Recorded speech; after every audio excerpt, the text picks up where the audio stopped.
I'm Lee Dudasek, and this is my project on diabetes insipidus. I just want to thank you real quick for letting me do this instead of one of the listed ones. Just it's more personal to me than what you would thought these diseases would be. So, diabetes insipidus is caused by a lack of vasopressin being produced in the body, or either just it not being produced by your hypothalamus or your kidneys are not responding to it. It just depends on the type you have. There's actually four different types of diabetes insipidus. There's like the gestational during pregnancy, which like sometimes your placenta will produce too much of an enzyme which breaks down vasopressin, causing your body not to respond to it. Which at that point, you just have to take desmopressin, which is a synthetic version of it. And usually, once you give birth or the pregnancy's done, it goes away most likely. Then there's essential diabetes insipidus, which is when your brain just does not make it. Like your hypothalamus is just not working right, does not make it at all. So it's just plain old not enough to go. Then there's the nephrogenic one, which is when you're making vasopressin, but your kidneys aren't responding to it at all. So you need something to change, whether that be vasopressin or a change in diet or something to just figure it out. And then there's dipsogenic, which is when your hypothalamus isn't making it. Which the difference between that and central is like your pituitary gland is not secreting it in central, but dysogenic just like straight up not making it. And that one's mainly after like a traumatic head injury or something like that is what causes it. Another cause of it is like most people are born with it. It's like a genetic disorder, which my mom, who has diabetes insipidus, was born with it. But I'll tell her story in a little bit. Like most, it's relatively rare as far as like diseases go. Only about 1 in 25,000 people have it. Um, like so, it's not something that's terribly common. It's mainly caused, or just it's either genetic or has brain injury. But I imagine brain injury is kind of rare. Anyway, symptoms. The most noticeable symptom of diabetes insipidus is the constant need to pee, because you are usually like if your kidneys are working, everything's great. You're producing about 1 to 3 quarts of urine a day. If you have this condition of diabetes insipidus, you're producing up to 20 quarts of urine a day, which is like peeing like having to like pee really bad like every 20 minutes. It's terrible. Then you'll also have severe thirst and dry mouth because your kidneys are just pulling so much water and getting rid of it. You'll If you don't want to die of thirst or dehydration, you just need to keep drinking constantly. And it's not related to type 1 or 2 diabetes at all. It's just called that due to like the hormonal issue or whatever. But yeah, that's about it. Like, is it polyuria and I forgot the other word for that means excessive thirst. Or polyuria is just excessive urination. So the treatment most of the times it's treatable with a synthetic vasopressin called desmopressin. That is pretty much the baseline treatment for it. Most people with diabetes insipidus get on this pill, fixes their disease, or not fixes their disease, but it treats it, and they're good to go. It's a very effective treatment. But if, like, say that's not enough, you can also change your diet a little bit to have it be lower in sodium and protein, and that'll cause less urea to be made, less urine to be produced and exported, so your body retains water a little better. Anyways, impact. So I'd mentioned earlier that my mother actually has this disease, which is why I'm doing this one instead of one of the ones that was listed, because I have, personal experience with this. So, um, to start, she was diagnosed just before her 7th birthday with diabetes insipidus, and this was back in 1984 or early 80s, right? So it wasn't really widely known back then as like a condition people could have, and it was a newer disease. So what initially took them off to it was like she had wet the bed like a lot, like like way more than a person like us. Like I mean, she's potty trained and everything. Like she's a second grader. Like of course she should be able to use the bathroom normally at that point. And it wasn't like a time of night or anything. It was like every 20 minutes she was wetting the bed, and it was terrible. So also a little bit of context. Her parents, my grandparents were divorced in 82. So like a year or two before this set in, her parents divorced, and it was divorce was way more taboo back then than it is now. Like so they had brought her from doctor to doctor, and they thought the bedwetting was more of a psychological thing due to the aftermath of the divorce. Because like, oh yeah, of course she's wetting the bed. Her parents got divorced. She's messed up in the head. Of course that's what's gonna happen because they weren't used to it at all. So they brought her to doctor to doctor. My grandmother, bless her heart, she was very persistent with the doctors. Like like there had to be something medically wrong with my mom because like I don't know, that's not normal. It's just the reality of it.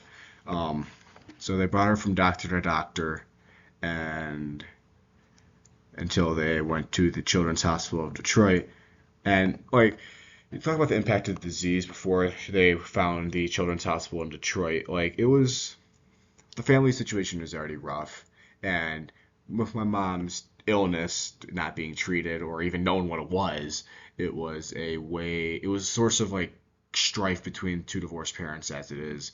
Like, I mean, her grades are starting to slip. Even as like a second grader, you don't think about them having to like worry about grades. You just kind of show up, read the book, you know how that is. But her grades were dropping. Like, she looked very sickly due to like side effects. Like she couldn't sleep because she was peeing so often. She didn't eat because her mouth was so dry. Like food, just like you would chew the food, it'd just be like this dry clump in your mouth, and she wouldn't be eating because all she wanted to do was drink water all the time because she was constantly thirsty. Um, and my grandma, her mom, had initially started to listen to the doctor, like very like at first, like she had put about the psychological thing. She had put these I don't know, like these rattles on the water on like all the spots in her house, so like you would hear it very loudly if someone was getting water, to try and prevent my mom from getting water because she thought it was a psychological thing. You just like, okay, we're gonna wean you off the water, especially like you're still gonna be allowed to drink and everything, but like it's not like you can't have that much because they thought it was psychological, but it wasn't. So she would have to sneak water at night or chug milk or whatever liquid was in sight for her. So eventually they made their way after, I don't know, maybe a couple of months of this. They made it down to the Children's Hospital of Detroit where they met a Dr. Daniel Postelon, and he was a endocrinologist at the University of Detroit. He just died like a couple years ago, but he was a doctor who treated my mom, and he was on the research team that helped create desmopressin, according to her at least. I don't know how accurate that is, but I'm assuming it's pretty accurate. So she was one of the first to receive this treatment of desmopressin, and it worked. She's still on it to this day, but she was one of the first patients to be treated with it. I mean, I don't know how prime of a candidate she was. I mean, think about it. You're researching uh, artificial vasopressin, and in walks a 7-year-old with diabetes insipidus, perfect patient to like research and monitor throughout her life. I mean, I don't like to think my mom's a test subject, but she was essentially because this was something that wasn't seen. There's no family history of it at all beforehand. It was just like kind of a one and done thing. Like her grandparents and her parents didn't have it. I don't have it. None of the people after her have it or like biologically related to her have it. So it's just kind of a one off. But they were able to create the desmopressin for her, or not for her, but like she received it and it worked. But since it was so new a drug, they wanted her in back in the hospital for a while. Like they would run tests like every month for a while, and then it moved to every 6 months, and then just after that, I mean they stopped now. But the reason they wanted to test was not only to make sure the drug was working as it should. Like it's a new drug, don't know the side effects yet, but it seems to be working. And also, with the sudden onset of diabetes insipidus, because like up to that point, like up until she was like maybe 6.5, like she didn't have problems with it at all. Just like it developed very rapidly at like 6.5. They thought she had a brain tumor because that would be, it would explain why the hypothalamus wasn't working as it should and why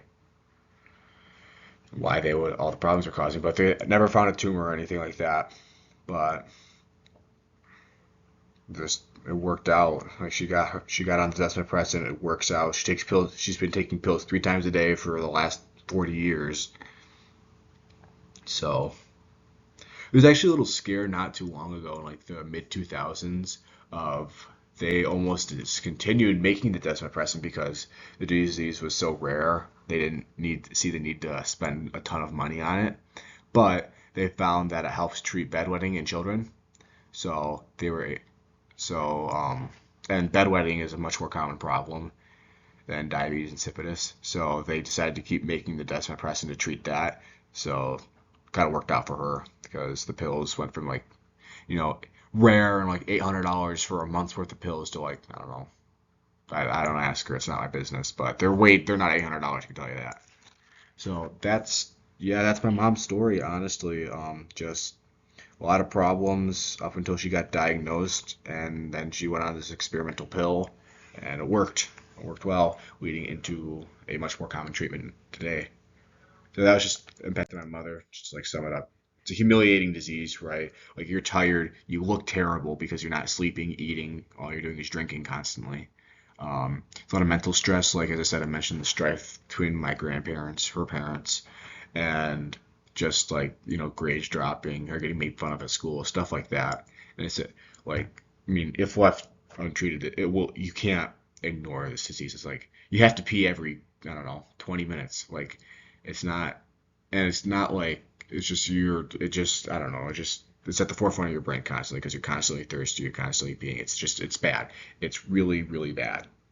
But yeah, that's about it. Diabetes insipidus sucks, but it's treatable. And here are my citations. So thank you.